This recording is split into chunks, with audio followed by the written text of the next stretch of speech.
What would you say are some key components to this work? For me, the beginning of that transformation and beginning of that transformation for self, for community, and for the system has to do with being really clear about our expectations.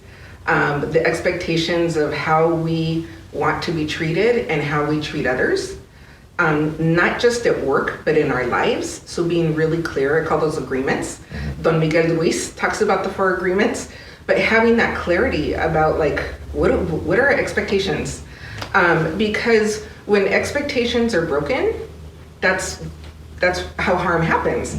Because we were expecting, or we're expecting to be treated one way, or we treat others another way, so we expect that back. And when that doesn't happen, then harm occurs because expectations are broken. So having clarity, being really clear and defining and documenting those is a really important foundational part of the process.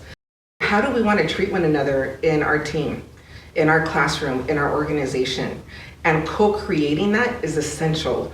Collective voice, everybody having ownership of those expectations is critical.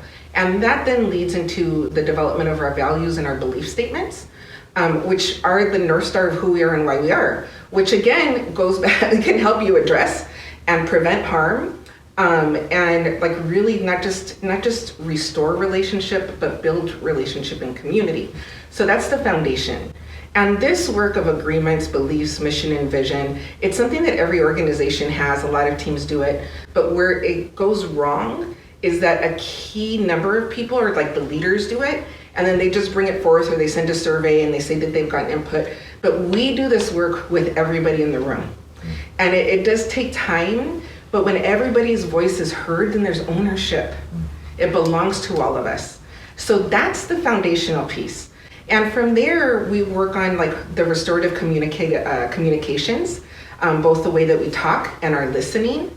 And then we go into some of the practices, which are our check-ins and check-outs, the different types of circles, mediation, and really having conversations and addressing difficult conversations, planning for those so that you can address harm when it happens, and again, even prevent it.